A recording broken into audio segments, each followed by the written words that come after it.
எல்லாருக்கும் நமஸ்காரம். நான் நாமகிரி சௌந்தரராஜன். நாராயணியம் படிச்சுட்டு வரோம். இன்னைக்கு 3வது தசகம் பக்த லக்ஷணம் பார்க்கலாம். கிருஷ்ணா, பக்தர்களுக்கு வேண்டிய வரங்களை அள்ளி வழங்கும் ஹே குருவாயூரப்பா, உங்களுடைய திருநாமங்களை பாடிக்கொண்டும் ஆனந்த கடலில் மூழ்கி உங்கள் திருமேனியை தியானித்தும் உங்கள் குணங்களையும் கதைகளையும் ஒருவருக்கொருவர் சொல்லிக்கொண்டும் உங்களிடமே இன்புற்று நடமாடும் பக்தர்களையே விரும்பிய பேறு பெற்றவர்களாக நான் கருதுகிறேன். ஹே விஷ்ணுவே, உள்ளும் புறமும் உண்டாகக்கூடிய நோய்களால் துன்புற்ற என் மனம் தங்கள் திருவடிகளை வணங்குவதால் உண்டாகின்ற ஆனந்த பெருக்கிலும் கூட பற்றற்று இருக்கின்றதே. ஐயோ, இது பெருந்துன்பமே ஆகும். நான் தங்கள் பாத கமலங்களை தியானம் செய்வதிலேயே ஆசை மிக்கவனாக தங்கள் திருநாமங்களை திரும்ப திரும்ப பாடிக்கொண்டும் எங்கேயாவது தனித்த ஒரு இடத்தில் வாழ்வதற்கு தாங்களே அருள் புரிய வேண்டும். ஹே குருவாயூரப்பா, தங்கள் அருள் இருப்பின் மானிட உடல் பெற்றவர்களால் அடைய முடியாதுதான் என்ன உள்ளது? என் துன்ப குவியல்களை களைவது தங்களுக்கு அரிதன்றே. இவ்வுலகில் உன் பக்தர்களின் எத்தனை எத்தனை பேர்கள் எப்பொழுதும் துன்பமுற்று முக்தர்களாகவும் பற்றற்றவர்களாகவும் இன்பமாகவும் வாழவில்லை. எல்லோரும் நலமாகத்தானே வாழ்கிறார்கள்.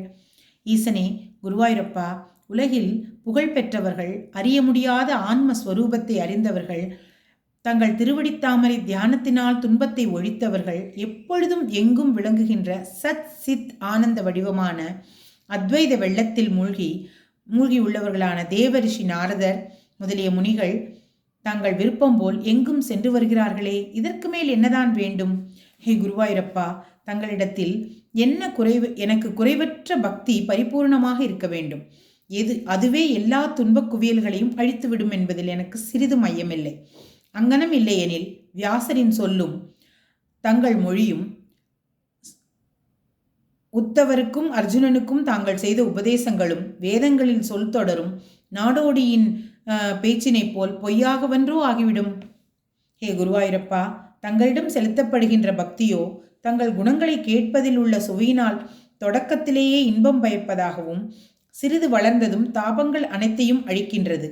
மேலும் முடிவில் உள்ளத்தில் நிர்மலமான ஞானத்தை தோற்றுவித்து பிரம்மானந்த அத்வைதானுபவத்தை அளிக்கின்றது. இதற்கு மேலும் வேண்டத்தக்கது வேறு என்ன இருக்கிறது?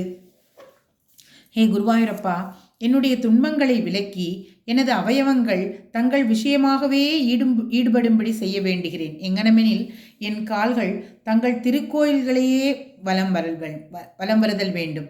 கைகள் தங்களை அர்ச்சனை செய்ய வேண்டும். கண்கள் தங்களுடைய அழகிய திருமேனியை கண்டு கழிக்க வேண்டும். மூக்கு தங்கள் திருவடிகளில் உள்ள துளசியின் நறுமணத்தை முகர்தல் வேண்டும்.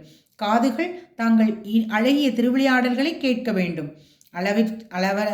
அளவிருந்த கலைகளாலும் நோய்களாலும் கவலைகளாலும் மிகவும் நலிவுற்று சஞ்சலமான என்னுள்ளத்தில் தங்களது சிதானந்த ரூபம் ஞான ரூபம் தோன்ற வேண்டும். அங்கனம் தோன்றுமேயானால் அவ்வானந்தத்தால் என் மேனி மயிர்கூச்செறிந்து கண்கள் ஆனந்த கண்ணீரை பெருக்கும். அதனால் தீராத எனது துன்பங்களை நான் மறப்பேன். ஹே குருவாயூரப்பா, அவ்வாறு அருள் புரிய வேண்டுகிறேன். பட்டத்திரி இப்படி வேண்டுகிறார். ஹே குருவாயூரப்பா, தங்களிடம் பக்தி பண்ணாதவர்கள் கூட இன்பத்தை துய்த்து வாழ்கின்றார்களே. தங்களிடம் பக்தி செய்யும் நானோ பெரிதும் வருந்துகின்றேனே. இது ஏன்? ஹே வரதா, பழிச்சொல் தங்களுக்கு வேண்டாம். கம்சனை ஒழித்தவரே, என் நோய்களை போக்கி விரைவில் என்னை தங்கள் பக்தர்களில் சிறந்தவனாக செய்தருள வேண்டுகிறேன். தேவா குருவாயூரப்பா, மேலும் மேலும் சொல்லுவதால் யாது பயன்? வரதனே, தங்களுக்கு என்னிடம் கருணை எப்பொழுது உண்டாகும்? அதுவரை நான் பலவாறு புலம்புவதை விடுத்து என் முன் விளங்கும் தங்களது திருவடிகளில் என்னால் முடிந்தவரை நமஸ்காரம், தோத்திரம், பூஜை முதலியவற்றை ஆற்றிக்கொண்டு நாட்களை கழிக்கப் போகிறேன். 3வது தசகம் முடிந்தது. கிருஷ்ணார்ப்பணமஸ்து. கிருஷ்ணா.